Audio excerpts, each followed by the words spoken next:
เอาเนาะตัดภาพมาวันนี้ว้าไวโลนี่เนาะยาวนี่เท่าไรนี่บ่ไอ้ยาว8 เมตรบ่โอ้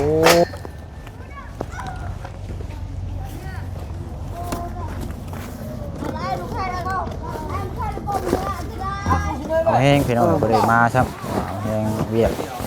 ขึ้นมัน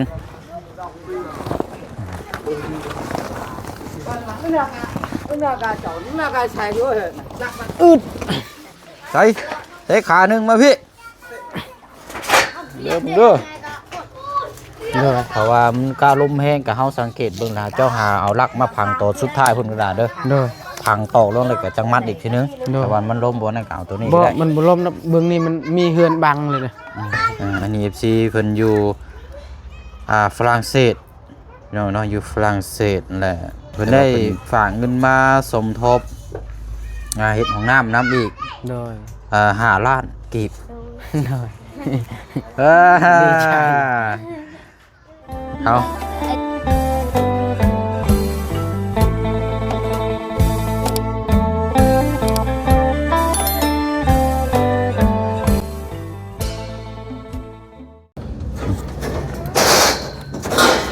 โอ้มาแล้วบาดนี้เนาะนี่แหละพี่น้องเนาะเพราะว่าถ้าบ่มีตัวนี้นี่มันบ่มีหม่องนั่งเลยพี่น้องเนาะเพราะฉะนั้นก็เลยเอาจักสุดหนึ่งพอเพราะว่าไว้พี่น้องมาแล้วก็มานั่งกินข้าวข้างล่างเพราะว่าตรงเทิงมันเต็มเลยพี่น้องเอ้ยเฉพาะผู้ใหญ่ผู้เฒ่านี่ก็แม่นเต็มหมดแล้วเนาะมีแต่ว่าเฮากลางโซนตัวนี้เนาะเอาเครื่องรถนะเอาถอยรถไปพุ่นวงนี้เลย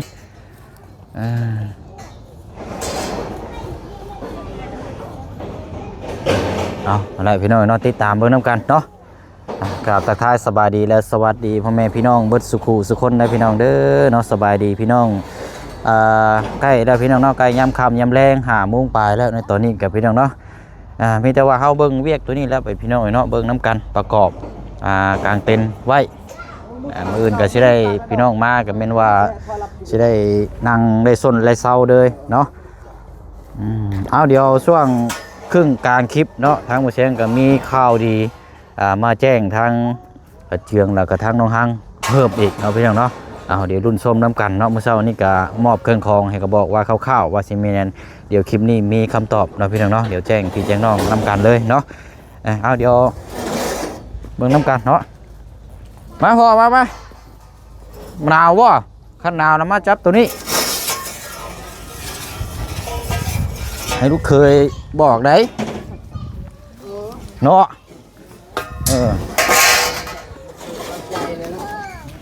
เ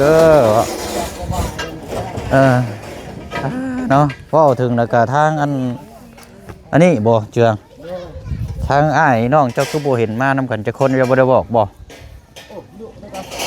เรายังเป็นคนมันเอาเป็นคนมันในจู้ยืนในรูปรองเดี๋ยวถอยรถมาพี่เนาะยับมาพี่ละมีตู้สบายดีมาแล้วเนาะมาผู้เดียวใช้ประตูบ่ได้มาบ่พาตูเป็นโชว์เลยลูกเอ้ยไปโยนไปได้แต่ออกไกลนำบ่ได้เนาะเก็บกระตนกระโตเลยเนาะเอาปกติแล้วสิพี่น้องยับหนูเด้อล่ะเด้อยับหนูเด้อรถเด้อมึงเข้าเนาะ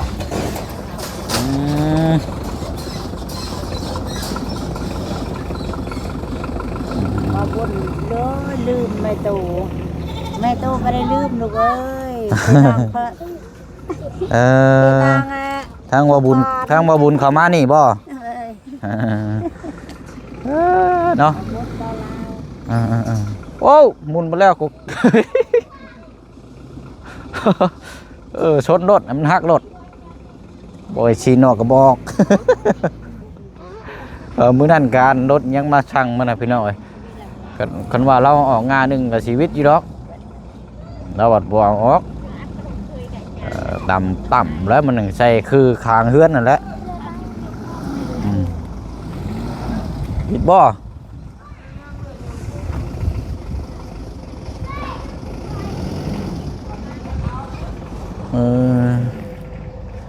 เอาเดี๋ยวรอมานำกันหลายคนก่อนพี่น้องเดี๋ยวเกลือง กลางเนาะติดตามเบิ่งนํกันยับเอาเด้อลูกเด้อทางน้องๆเด้อเอาสบายดีทางเจ้าภาพตื่นเต้นอยู่บ่ โดย ตื่นเต้นกับหนาวนี่อันเดียวกันบ่ อันเดียว อันเดียว เอาและเบิ่งน้ำกันเนาะพร้อมน้ำกันก่อนพี่น้องจับบาช่วยกันเอาเนาะตัดภาพมาวันนี้ว้าว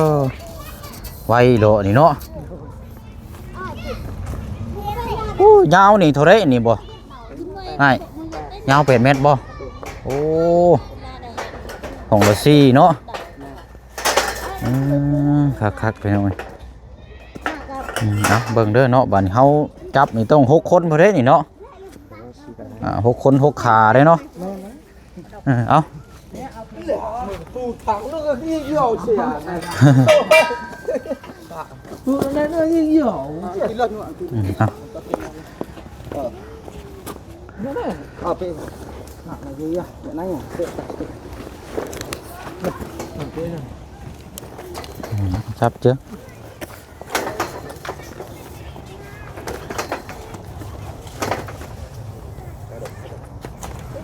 จับเข้าไปก็ได้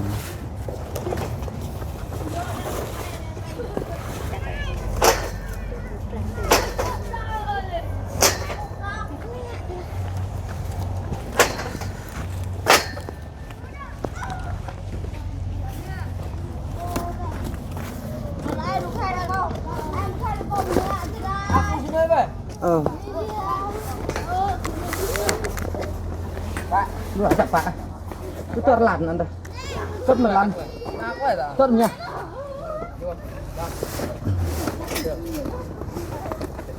tớt mà như vậy tớt rồi cho ăn đi máy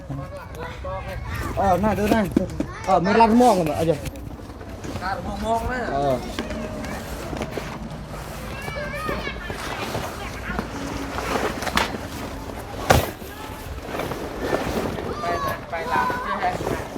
ปลาล่ะตัวนี้เดี๋ยวเจ้าเอาแห้งเนาะ ปลา ทาง ค่ะ น้องสอนก็เอาแห้งพี่น้องบ่ได้มาครับเอาแห้งเวียกขึ้นมัน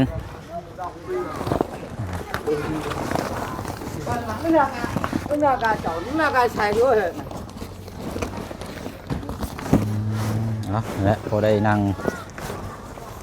เขากินน้ำกับตัวนี้เอาขึ้นคางนึงก่อนบ่ rồi เอาแต่เนาะอึดเอาเจ็บอึดเดี๋ยวละเด้อบึงเด้อติดน็อตบ่คลายน็อตออกก่อน lương วางได้มือได้ chơi โอเค về hay chợ bây giờ có cái giàn rồi มัดก้อนไปยังมัดก้อนมัดก้อน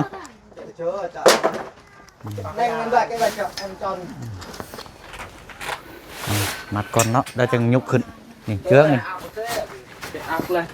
ใส่เกี่ยวใช่เลยนี่เนาะ lại rồi ใส่อึดใส่ขาหนึ่งมาพี่เดี๋ยวมึงเด้อ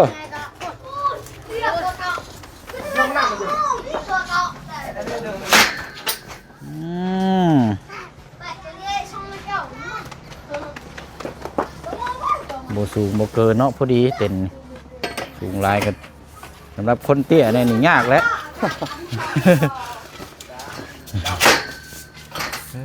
เอาบาดนี้เฮาเนาะตัวนี้แหละสำคัญเนาะโยกย้ายจับคนหลักกูคนหลักขา qua liền của mẹ khám tôi to ông ก็ได้เนาะ cá lại từ của mẹ lên ăn đừng เอาเราจะเอาหมูมาแล้วพี่น้อง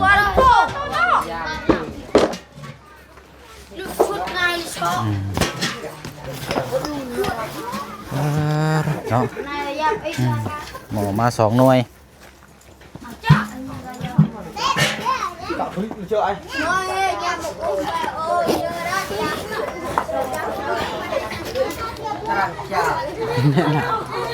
biết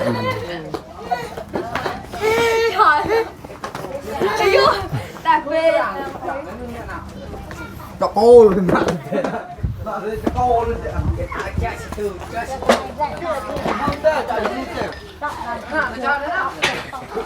lon. Dia tak lon. Ba. เอาชิดเด้อคันได้เด้อเอาชิดเสาเลยเอาเชือกมามัดไว้อย่ามันล้มยับไปพุ่นละเอายับเข้าไปพุ่นเลยชิดเลยเนี่ยเจืองมาเชือกมามัดไว้ลมพัดมานี่อยู่ไงตัวแห้งแล้วตกปลากล้วยพุ่นละ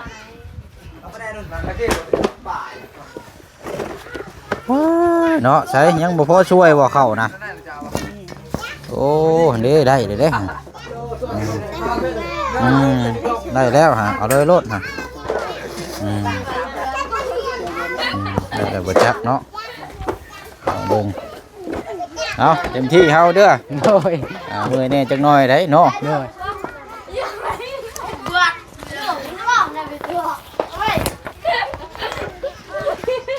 เกี่ยวเป็นบล็อกดึงด้วยนี่เนาะเลยถ้ารู้แบบนี้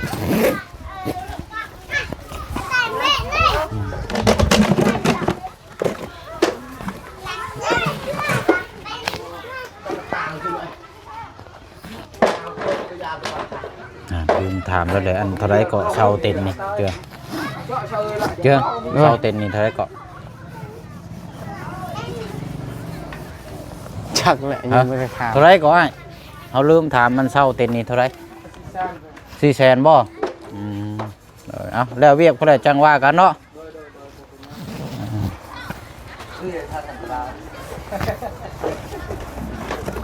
400,000เนาะจะคืนจังมือกับจังว่ากันไอ้โบเกียวเนาะจะคืนจังมือกับเท่าไรกับโบเกียวกันบ่โอ้เอารถไปยังแขกเจืองเนาะหมอลำมาจ้างลงนี่ยับมองเด้อว่าเด้อยับมองเด้อยับมองมายับมองมา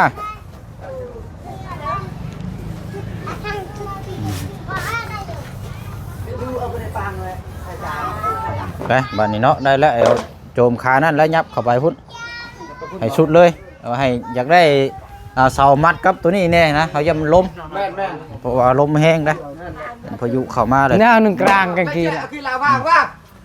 ได้มาได้ประตูมาโจมโจม นี่ช่วยกลาง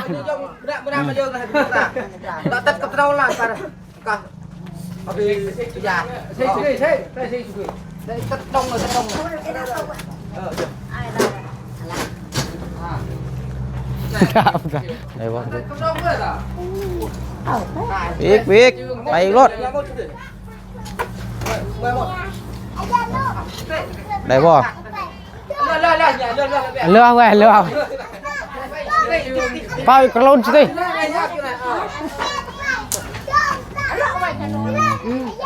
เจอไปได้นึมละมาไหนเลย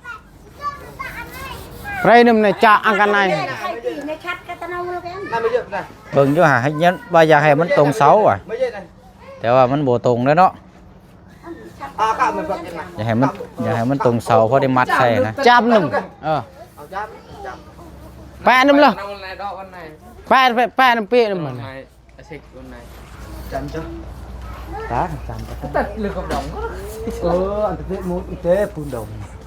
มีแนวมัดใส่อยู่บ่อยากจ้องใส่กับว่าอยากจ้องใส่กับเสาฮะนะเพราะมันอันนั้นว่ะเนาะมันหดห่างพุ่นแล้วบัดนี้เนาะกลมไปพุ่นบ่ได้บ่ พอไปคุณจะได้พอไปคุณยันเยียบพักเยียบยากพอละได้เลยสำนีนะเอาตัวนี้มัดเอาฮะกลมจักหน่อยนะมันยังลายอยู่ก่อนนี่เนาะยับทางง่ายเรายุกเอาได้อยู่ดอกของปลูกของพังกันบิดอยู่ดอก นี่ตีนเลยบอกว่าเอาตัวนี้ตรงเสาซะโอเคเอาหาแล้วได้ละได้แล้วไปหาเชือกมามัดเอาด้วย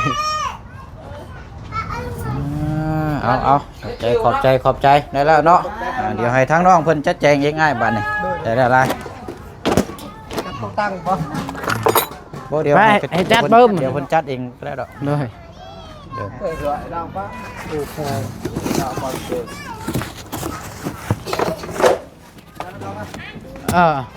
เด้อไอ้ขอบใจละลายจ้ะเอาไว้นะเชือกมัดไว้จักเส้นหนึงหั่นนะยันแล้วยันมันล้มมาแล้วกันไว้อืมล้มมานี่โอ้จำเฮือนน้องปูนาเด้ฮะต่อมแล้วว่าขึ้นเฮือนแล้วกะ เป็นแล้วลุดลงกระหม่องเลยนั่นก็ว่าเพื่อนคนหน้ากับเพชร ผมเมื่อเฮือนน้องปูนามือขึ้นเฮือนใช่แล้วเป็นมาล้มมาบาดเดียว มาในอันนี้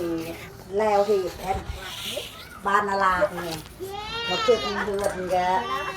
นี่คลักโกยดิ ต่ำเลยว่ะ เป็ดดัน เอาละมันไว้คนหนึ่งยังใครเนาะ โดย ถ้าว่ามันกล้าล้มแห้งกับเฮาสังเกตเบิ่งนะเจ้าหาเอาลักมาพังตัวสุดท้ายพุ่นกระดาษเด้อ โดย พังตอกลงเลยก็จังมัดอีกทีนึง โดย แต่ว่ามันล้มบ่นั่นก็เอาตัวนี้ บ่ ก็ได้ มันบ่ล้มนะเบื้องนี้มันมีเฮือนบังเลยนะ นะ เบื้องนี้ก็มันล้มไปเพิ่นกับมันคาเฮือน แล้วเฮากันไว้โอ้ยพังหอมนี่ให้กับเจ้าเด็ดเอารถนี่ โดย นี่กับเจ้ามาอันนั้นอยู่นี่ให้ซุมป้าเจ้าก็ได้ให้มาซอยๆไว้ใส่ลาบใช่หยัง มีแล้วเอาเฮือนน้องพุนา อื มีสักแมลง บัดนี้อันหนึ่งข้าวหนึ่งน้ำเฮ็ดอยู่เฮ็ดกินนี่จักโมงสละบัด ประมาณ3 โมง 2 โมงพุ่นละ ตีสองตีสามบ่ โดย ช่วงประมาณนี้แหละเนาะ โดย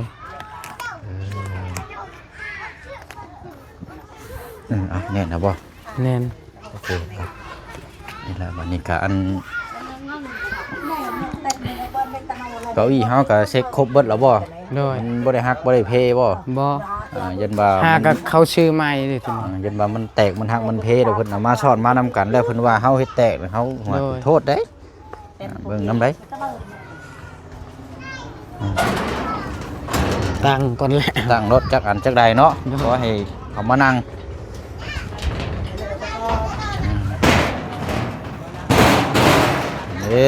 ถักแล้วนี่ตั้งแล้วบ่เนาะ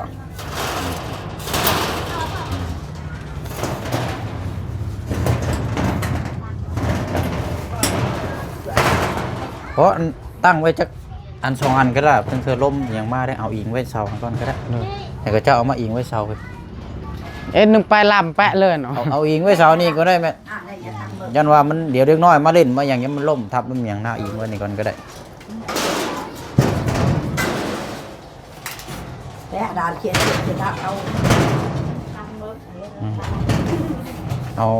เอากลางเพราะนั้นแล้วเดี๋ยวเอาอิงไว้ก่อนก็ได้ เลย เดี๋ยวล่มพัดล่มอย่างมันสูงนะกลางแล้วมันบ่มีแผลมานั่งหรอกมีหลักคันว่ามีก็จังเอามากลางนะ เลย ย้ายมาไว้ในพี่แหละลมทับนิดหน่อย ไปเอ้ยใจเฮ้ย นับได้นะรูปเนี่ยตั้งให้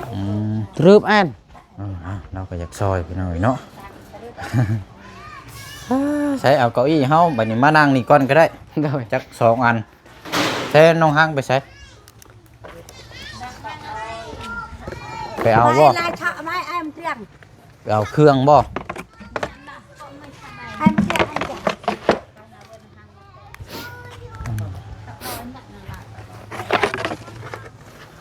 เอาเบิ่งจัดแจงเบิ่งตาเด้อ เลย นั่นแหละแต่มันงามจัดแจงเอา บ้านไหนแหละกันมันได้เลยอ่ะเอาหน้าไอ้เดียวมาบ้านได้คนเดียว ไปแล้วมานั่งเก้าอี้พี่เด้อบาดนี้มีหยังก็มาแกะมาซุ่มมานั่งกินกันอยู่นี้บาดนี้ เลย นั่นแหละเตียงนี่เอาอันไปวางให้กับเขาวเลยก็ได้เด้อเด้อมาเลิกกันเอาไปวางมองเฮ็ดอยู่เฮ็ดกินซะเนาะนี่ก็โอเคให้มันโล่งได้ซะมานั่งนี่ก้อนบาดนี้เนาะ เลย โอ้ยเอาอันเรื่องเต็นนี่ก็ทางเจนกับแม่แก้วเด้อนี่เด้อ เลย นี่เพิ่นทางกับแม่เพิ่นซอยทางนี้เนาะเพื่อสะดวกสบายผู้ที่เพิ่นมาแสดงความยินดีนํเนาะนั่งกินข้าวกินน้ำเนาะแล้วก็มื้ออื่นอ้ายถ้าว่าพวกอันนั้นก็คือกับข้าวเจ้าอันนั้นก็ต่างหากเนาะแต่ว่าอ้ายสิซื้อมาเพิ่มนี่ประมาณ6สุดเด้อ เลย บางเทื่อผู้เพิ่นกินตัวนั้นแน่บ่กินแน่นะ เลย ลาบซุป6สุด โดย ตั้งเทื่อสร้างอย่างพวกนี้แหละเนาะตั้งแต่เพิ่นมานำเอากางเต็นท์แล้วแล้วก็เดี๋ยวแจ้งเพิ่มเติมน้ำกันเลยเนาะ โดย อันนั้นเรื่องเท่าทั้งที่ว่างบบ่ได้ซื้อที่ดินนั้นทั้งบ่บุญเราแจ้งเพิ่มเติมมีหยังได้ซะละ บ่มีหยัง เพิ่นเปลี่ยนแนวใหม่บ่ บ่บุญว่าบ่บุญยังบ่ทำแม่จะดี แต่ว่าบ่บุญเว้าในใจว่าอยากสมทบให้ได้รถเหรอ อืม โดย โดยเรื่องรถจักรเนาะ โดย โอเคฉะนั้นเดี๋ยวจังรอคำตอบจากทางบ่บุญอีกทีนึงเนาะ โดย แต่ว่าทางบ่บุญก็เว้าก็มาอยู่แต่ว่าหากต้องถามผู้ที่เพิ่นซอยอีกทีนึงเนาะว่าเพิ่นสิเห็นดีนำบ่เอาซะเนาะมาฟังน้ำกันเนาะครับข่าวดีต่อก่อนซะเนาะ โดย จบจากนี้แล้วเฮาก็พร้อมลุยน้ำกันเลยเนาะ โดย เมื่อวานนี้บุเชียงได้แจ้งไปแล้วจำนวน5ล้านกีบเนาะ โดย จากพอวันดีเนาะ โดย สมทบเรื่องเฮ็ดห้องน้ำนี่แหละเนาะ โดย มามื้อนี้กับทางอีกครอบครัวหนึงเนาะที่นะครับได้ชมหรือว่าเป็น FC โดย ติดตามตั้งแต่พุ่นแหละแต่บุเชียงพบเจอน้องค้างครั้งแรกอยู่ปั๊มน้ำมัน โดย โอ้ก็หลายเดือนแล้วเนาะ โดย อันนี้ FC เพิ่นอยู่ฝรั่งเศสเนาะอยู่ฝรั่งเศสนั่นแหละแต่ว่าเป็นคนไทย โดย เนาะเพิ่นได้ฝากเงินมาสมทบเฮ็ดของน้ำอีก โดย 5 ล้านกีบ โดย ดีใจ เอา5 ล้านกีบนี่ก็เงินทั้งหมดทั้งมวลรวมก็เป็น10 ล้านบัดนี้เนาะเดี๋ยวอ้ายสิจัดแจงรายเครื่องตัวไรขาดมาเนาะ โดย สิจัดแจงเองมีแต่ว่าตัวไรมันเฮาเฮ็ดได้ฮะก็ซอยเพิ่นแต่ว่าเรื่องค่าสร้างนี่จังว่ากันอีกทีนึงอันน่ะเนาะ โดย เรื่องของน้ำของในนี่คมกว้างคมยาวนี่ก็สิประมาณซ้ำกับเพื่อนน้องสอนนี่แหละเนาะเอาขนาดซ้ำกันเลย โดย ว่าเฮาสิได้งบเฮาจังสิได้ฮู้นะเนาะถามว่าพอว่าซั่นนี่ก็ยังบ่พอ โดย แต่ว่าอย่างน้อยเฮาก็เห็นปลายทางแล้วนะเนาะบ่ได้ของน้ำของในแล้วพี่น้องเนาะเอายอดนี่ก็ทางพ่อสมบัติแล้วก็พ่อสมพงษ์เด้อ โดย ถือว่าเป็น FC เนาะญาติพี่น้องที่เพิ่นติดตามแล้วก็ส่งกำลังใจมาให้เนาะ โดย มื้ออื่นก็สิเป็นมื้อขึ้นบ้านเฮือนซานแล้วเนาะก็โอ้ยเนาะอยากให้ทางน้องเจืองหรือว่าทางน้องฮังส่วนทางพี่น้อง FC โดย เนาะถ้าว่าเห็นเห็นงานก็ให้หยุดก่อนซะเนาะมาเบิ่งติดตามเฮือนซานของทางน้องเจือง โดย เอาเบิ่งในช่องของทางบ่เชียงนี่ก็ได้เนาะ โดย เอาพี่น้องเอ้ยเอามีแต่ว่าฝากขมุกขอบใจทั้งพ่อสมบัติและก็ทั้งพ่อสมพงษ์เด้อ โดย ยอดสมทบ5 ล้านกีบเรื่องของน้ำตัวนี้เนาะจบจากนี้เฮาพร้อมดูน้ำกันอีกทีนึงเนาะเอาเนาะ โดยพาขอบมุกขอบใจทั้งพอบุญ สมบัติ สมบัติแล้วก็ พ่อสมพงษ์ สมพงษ์หลายๆเด้อสำหรับที่สมทบห้องน้ำห้องในเฮือนศาลลานแป้นแล้วก็ดินดอนตอนยาของนอกมื้อนี้แล้วก็บ่ว่าจะเป็นของลูกก็ถือว่าขอบใจทั้งพอสมบัติและพอบุญทรง พ่อสม หลา พงษ์ ยๆหลายๆเด้อขอให้อยู่ดีมีแหงขอให้เย็นเป็นสุขเด้อขอให้สุขกายสบายใจนอนหลับขอให้เจ้าได้เงินหมื่นตื่นมาขอให้เจ้าได้เงินแสนเด้อวาสนาสิ่งใดขอให้เจ้าได้สิ่งนั้นเด้อพี่ให้ผ่านมานบ่ให้เบียดเด้อสาธุ พอสมบัติ พ่อสมบัติและก็พ่อสมพงษ์ แล้วก็ เนาะ พอสมพงษ์ พอสมบัติแล้วก็พอสมพงษ์ หลายๆเด้อ หลายเด้อขอให้อยู่ดีมีแห้งอา เด้ ยุ อ มันคนยืนสุขกายสบายใจนอนรับคอยได้เงินหมื่นตื่นมาคอยได้เงินแสนวาสนาสิ่งใดขอให้เจ้าได้สิ่งนั้นให้สุขภาพร่างกายแข็งแรงขอให้เต็มหางเต็มมี โดย สาธุ โดย แล้วก็ เอา ขอบ เนาะ ใจทางเบาเสียงนำเด้อที่มาสะพานบุญให้ผู้มัดใหญ่ใจบุญแล้วก็ FC บ่ว่าจะเป็นทีมงานเบาเสียง โดยขอให้อยู่ดีมีแหงขอให้เย็นเป็นสุขเด้อไปใส่มาใส่ก็ขอให้มีแต่ความปลอดภัยและความจงเจริญเด้อสาธุ เอาดีใจน้ำเด้อ โดย เรื่องของน้ำเนาะมีของน้ำแล้วก็สำบายแต่เขาเฮ็ดน้ำเขาต่อก๊อกเข้าไปเลยบัดนี้ โดย ว้าวซักเสื้อผ้าน่ะแพ้ได้ของน้ำเลย โดย เนาะเอามื้ออื่น แต่งตัวงามๆเด้อทั้งผัวทั้งเมียคือเจ้าบ่าวเจ้าสาวเด้อ โดย ใส่ชุดหยังเด้สีหยังเนาะ โดย เอาใส่ชิ้นใหม่เด้อทางนี้เด้อ มีแต่ชุด ใส่ นี้ ผ้า แหละ ถุงเนาะจังเจืองเลยใช่ มีแต่ชุดนี้แหละ อ้าวอันก็ส่งมีจักโตใช่ ชงมีตัวหนึง ตอนนี้เนี่ย เนาะพี่น้องแต่ว่าเอาต้องหาเบิ่งช่องหาเบิ่งเด้อ โดยแต่ว่าก็ชอบกับแว่น คันว่ามันยังบ่นั่นก็จวดอยู่บ้านดงนี่ก็ได้เนาะ ได้ ลองไปเช็คเบิ่งยังเว้นอยู่ดอกเนาะ โดย โดย เอางามมีใหม่เด้อคืออ้ายเว้าแล้วขึ้นเฮือนชานใหม่ต้องให้ใหม่มื้อเด้อแต่อย่าให้ดีให้งามเอาขึ้นเฮือนใหม่บนหน้าตาสองมองผมก็ฮอดบ่บีเฮ็ดดังชึกมึกอยู่รถโอ้ยนั่งก็ยิ้มหวานนั่งเฮ็ดนั่งหน้าบูดจู้ชูอยู่รถ โดย บ่ได้เด้เนาะเจืองเนาะ โดย เอาอะไรคือเขาว่าอันใดมันดีมันงามเขาแสดงออกมาเนาะไม่ว่าจะเป็นเสื้อผ้าหน้าแพรคำเบ้าคำจาผู้ไปมาหาสู่มาแสดงความดีขอบใจเด้อ โดย ขอบใจละลาที่มาแสดงความเป็นดีนำ โดย เพิ่นก็ดีใจนำแล้วเนาะ โดย ขอบใจเพิ่นนำผู้ไปมาหาสู่ญาติพี่น้อง โดย ทั้งทีมงานสุขุสุคนนั่นแหละเนาะบ่ว่าสิเข้ากล้องอ้ายหรือว่าเข้ากล้องใส่ก็แล้วแต่ทั้งทีมงานเนาะเอาต้องมีมารยาทและคำบอกคำจาและก็เป็นคำที่อักษร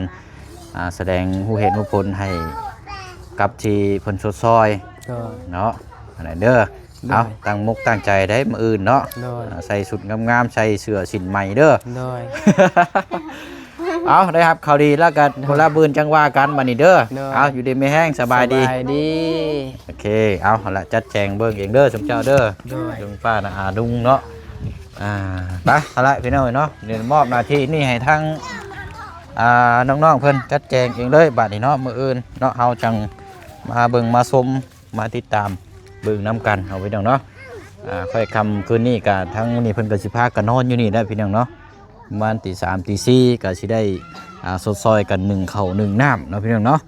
โอ้ยเอาถ้าว่าเฮามีเวลานี่อยากเก็บบรรยากาศทุกขั้นตอนนะพี่น้องให้พี่ให้น้องได้รับได้ชมเบิ่งนํกันเนาะพี่น้องเนาะ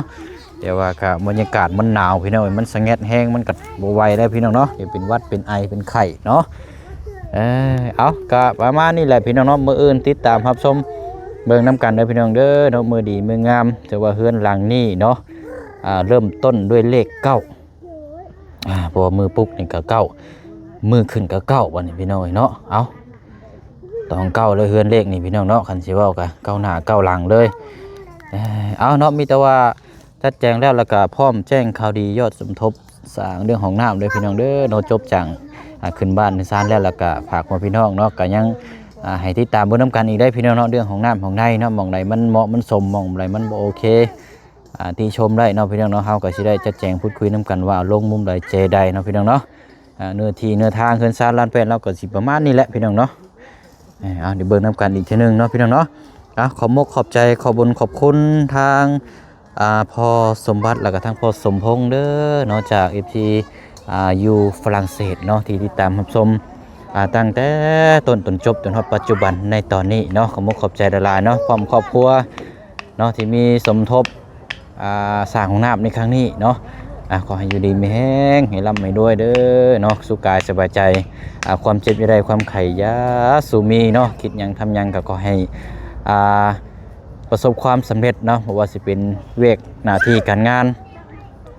ขอให้เจริญก้าวหน้าหุ่งเฮืองตลอดปีและตลอดไปเนาะมื้ออื่นเด้อพี่น้องเด้ออย่าลืมเนาะฝากกดไลค์กดแชร์นำกันติดตามรับชมนำกันคลิปนี้ลาไปแล้วพี่น้องเนาะบ๊ายบายเด้อพี่น้องเด้อสวัสดี